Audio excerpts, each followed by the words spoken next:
இன்றே டவுன்லோட் செய்து உங்கள் ஃபேவரட் ஷோக்களை என்ஜாய் பண்ணுங்க. தயவு செஞ்சு போகாதீங்க சம்பந்தி. சம்பந்தியா? என்ன சம்பந்தினா சொன்னீங்க? அதான் என் பொண்ணு கல்யாணம் நின்னு போச்சே. அவளுக்கு இந்த வீட்டுக்கு தான் எந்த சம்பந்தமும் இல்லன்னு ஆயிடுச்சு. தயவு செஞ்சு என்ன சம்பந்தின்னு சொல்லாதீங்க. உங்களை நான் கையெடுத்து கும்பிட்டு கேட்டுக்கிறேன். தயவு செஞ்சு இந்த வீட்டை விட்டு மட்டும் போகாதீங்க. ஐயோ கடவுளே, எனக்கு ஆசை காட்டி ஏமாத்திராத. போகாம இந்த வீட்லயே உட்காந்து மோசி சோறு சாப்பிட சொல்றீங்களா? ஐயோ அம்மா, அப்படியெல்லாம் பேசாதம்மா. என் பொண்ணு இந்த வீட்டுக்கு மருமகளா வந்து விலைக்கேத்துவான்னு ஆசைப்பட்டேன். ஆனா இந்த பொடுப்பாவியால என் பொண்ணு வாழ்க்கை நாசமா போயிடுச்சு.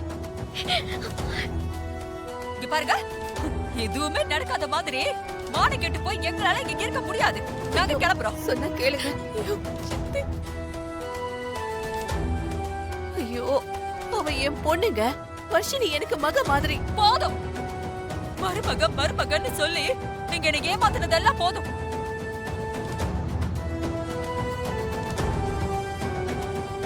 ஊரை கூட்டி பத்திரிக்கை அடிச்சு மணமேடை வரைக்கும் வந்து என் பொண்ணோட கல்யாணம் நின்னு போனா அவ வாழ்க்கை என்ன ஆகும்னு கொஞ்சமாவது யோசிச்சு பாத்தீங்களா?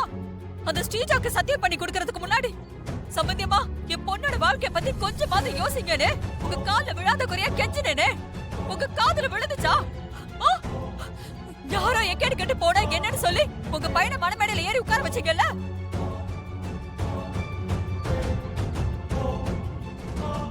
நான் வர்ஷினி வாழ்க்கைய பத்தி யோசிக்காம இல்லங்க.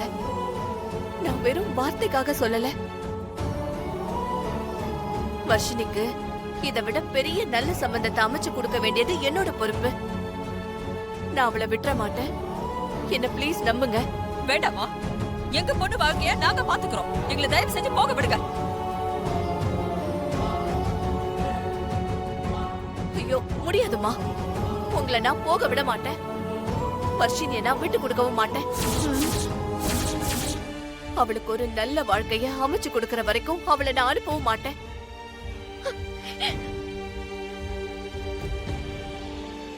வர்ஷினிக்கு ஒரு நல்ல வாழ்க்கைய அமைச்சு கொடுக்க வேண்டியது என்னோட பொறுப்பு.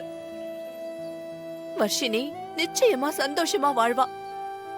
இந்த தப்ப சரி பண்றதுக்கு தயவு செஞ்சு எனக்கு ஒரு வாய்ப்பு கொடுங்க. தயவு செஞ்சு உள்ள போங்க. வர்ஷினிக்கு ஒரு நல்ல வாழ்க்கை அமைச்சு கொடுக்கறது என்னோட பொறுப்பு. வேண்டாமா, தயவு செஞ்சு உள்ள போங்க. நீங்களாவது சொல்லுங்களேன்.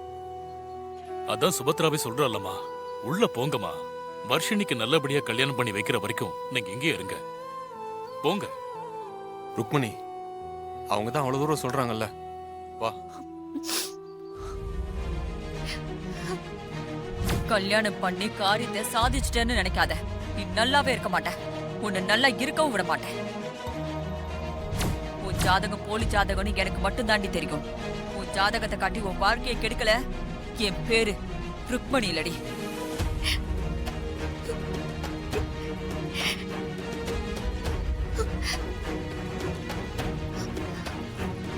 வாங்க.